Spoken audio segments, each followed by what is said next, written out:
শ্রদ্ধেয় গণমাধ্যম ও electronic print media সংশ্লিষ্ট ব্যক্তিবর্গ, প্রিয় রংপুরবাসী সহ প্রিয় দেশবাসী, অবহেলিত মানুষের পক্ষ থেকে আসসালামু আলাইকুম, নমস্কার ও আন্তরিক শুভেচ্ছা। আমি মোসাম্মদ আনোয়ারা ইসলাম রানী, সভাপতি ন্যায় অধিকার তৃতীয় লিঙ্গ উন্নয়ন সংস্থা এবং উদ্যোক্তা রূপান্তর। আমি দ্বাদশ জাতীয় সংসদ নির্বাচনে 21 রংপুর 3 আসন থেকে স্বতন্ত্র সংসদ সদস্য পদপ্রার্থী হিসেবে অংশগ্রহণ করে প্রায় 24,000 ভোট পেয়ে দ্বিতীয় অবস্থান অর্জন করেছিলাম। এবারও আমি একই আসন থেকে স্বতন্ত্র সংসদ সদস্য পদপ্রার্থী হিসেবে মনোনয়নপত্র গ্রহণ করেছি। প্রিয় সুধীবৃন্দ, আপনারা অবগত আছেন যে যুগের পর যুগ ধরে বাংলাদেশে হিজড়া জনগোষ্ঠী, আদিবাসী, হরিজন সহ বিভিন্ন প্রান্তিক জনগোষ্ঠী নিজ দেশেই মৌলিক অধিকার থেকে বঞ্চিত। পৈতৃক সম্পত্তি, শিক্ষা, স্বাস্থ্য ও কর্মসংস্থানে তারা বৈষম্যের শিকার হয়ে আসছে। সামাজিক বঞ্চনা একসময় এমন পর্যায়ে পৌঁছেছিল যে লাশ দাফন করতেও বাধার সম্মুখীন হতে হয়েছে, যা অত্যন্ত বেদনাদায়ক। এ সময়ের পরিবর্তন হয়েছে, কিন্তু প্রান্তিক জনগোষ্ঠীর ভাগ্যের প্রত্যাশিত পরিবর্তন এখনো হয়নি। রাষ্ট্রীয় সামাজিক কাঠামোর সীমাবদ্ধতার কারণে আমাদের মৌলিক অধিকারগুলো দীর্ঘদিন ধরে নিশ্চিত হয়নি, ফলে আমাদের পিছিয়ে পড়া জনগোষ্ঠী হিসেবে চিহ্নিত করা হয়েছে। আমি এই শব্দটির সমর্থন করি না। আমরা পিছিয়ে পড়া নই, পিছিয়ে রাখা। আমরা কেউ সমাজের বোঝা হয়ে থাকতে চাই না। আমরা মূলধারায় মর্যাদাপূর্ণ অংশগ্রহণ চাই। প্রিয় উপস্থিতি, এই প্রান্তিকতার অবসান ঘটাতে আমরা দীর্ঘদিন ধরে সরকারের নিকট এবং জুলাই জাতীয় সনদ 2025 ভবিষ্যতের পথরেখা প্রণয়নের পূর্বেই আমাদের জন্য অ্যাফার্মেটিভ অ্যাকশন প্রয়োগের দাবি জানিয়ে আসছি। অ্যাফার্মেটিভ অ্যাকশন হলো এমন একটি রাষ্ট্রীয় উদ্যোগ যার মাধ্যমে দীর্ঘদিন পিছিয়ে থাকা জনগোষ্ঠীকে মূলধারায় অন্তর্ভুক্ত করতে জাতীয় সংসদে নির্দিষ্ট সময়ের জন্য সংরক্ষিত আসনের ব্যবস্থা করা হয়। নারীদের ক্ষেত্রেও একসময় এমন উদ্যোগ নেওয়া হয়েছিল। 1973 সালে যেখানে 15টি সংরক্ষিত আসন ছিল, তা পর্যায়ক্রমে বেড়ে আজ 50টিতে পৌঁছেছে। এই ফলশ্রুতিতে আমাদের মা ও বোনেরা সমাজ ও রাষ্ট্রে নানা ক্ষেত্রে উল্লেখযোগ্য অগ্রগতি অর্জন করেছেন। কিন্তু উক্ত 50টি সংরক্ষিত আসনে প্রান্তিক জনগোষ্ঠীর জন্য সংরক্ষিত আসন দেয়া হয়নি। নারীদের পাশাপাশি হিজড়া সম্প্রদায় সহ সকল প্রান্তিক জনগোষ্ঠীর জন্য সংরক্ষিত আসনের দাবি জানাচ্ছি। আমরাও সমাজের বোঝা হয়ে থাকতে চাই না। আমাদের প্রান্তিকতা থেকে মুক্তি দেয়া হোক। আপনারা যে আগামীর বাংলাদেশ নির্মাণের কথা বলছেন, সেই স্বপ্নের চিত্রে এখনও আমাদের দৃশ্যমান উপস্থিতি নেই। বাংলাদেশ আমাদেরকে বাদ দিয়ে আপনারা নতুন বাংলাদেশ সাজাতে যাচ্ছেন, এটাই আমাদের গভীর বেদনা। বিশ্বকবি রবীন্দ্রনাথ ঠাকুর বলেছেন, হে মোর দুর্ভাগা দেশ, যাদের করেছ অপমান, অপমানে হতে হবে তাহাদের সবার সমান। পশ্চাতে রাখিয়া আসিছ যারে, সে তোমারে পশ্চাতে টানিছে। অর্থাৎ কাউকে পিছনে রেখে কোনো জাতি কখনো প্রকৃত উন্নতি অর্জন করতে পারে না।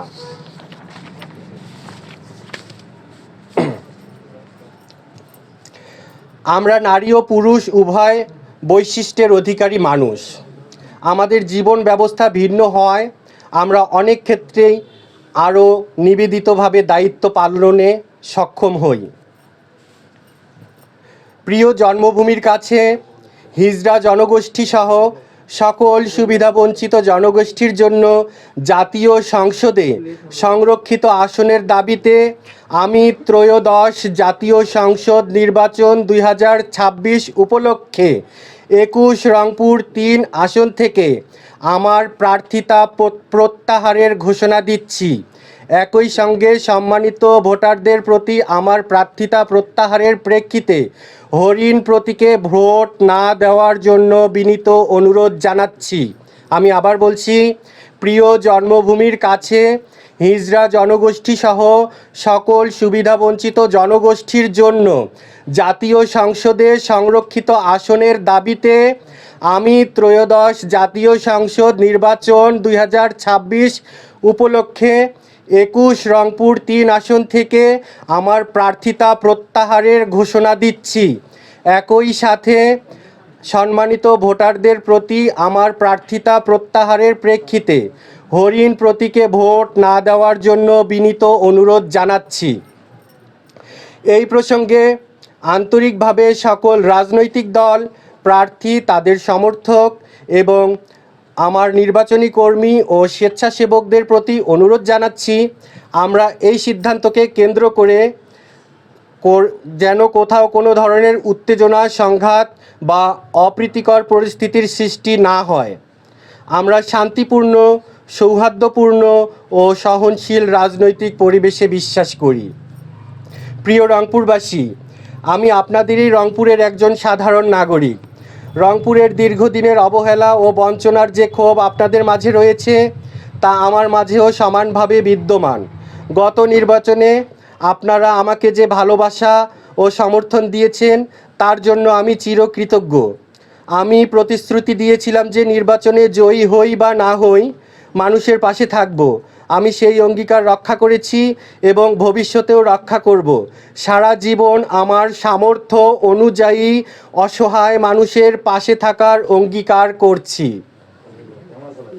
প্রিয় রংপুরবাসী, 2 হাত জোর করে অনুরোধ করছি, আমাকে ভুল বুঝবেন না, কষ্ট পাবেন না। আপনাদের রানী কারো কাছে বিক্রি হয় না, কারো সঙ্গে আপোষ করে না। এটি কোনো বিদায় নয়, এটি বৈষম্যের বিরুদ্ধে একটি দৃঢ় নীতিগত ও শান্তিপূর্ণ অবস্থান। আমার জন্য দোয়া ও আশীর্বাদ করবেন। একই সঙ্গে আমার এই যৌক্তিক দাবির পক্ষে সংহতি জানিয়ে আমার হাতকে আরও শক্তিশালী করবেন, যাতে করে হিজড়া জনগোষ্ঠী সহ সকল প্রান্তিক জনগোষ্ঠীর জন্য জাতীয় সংসদে সংরক্ষিত আসনের সাংবিধানিক স্বীকৃতি আদায় করা সম্ভব হয় এবং একদিন সংসদে গিয়ে সমাজের সকল অবহেলিত মানুষের ভাগ্যের পরিবর্তন ও প্রিয় রংপুরের টেকসই উন্নয়নে ভূমিকা রাখতে পারি। সকলেই ভালো থাকবেন, সুস্থ থাকবেন, সুন্দর থাকবেন। বাংলাদেশ দীর্ঘজীবী হোক। ধন্যবাদ।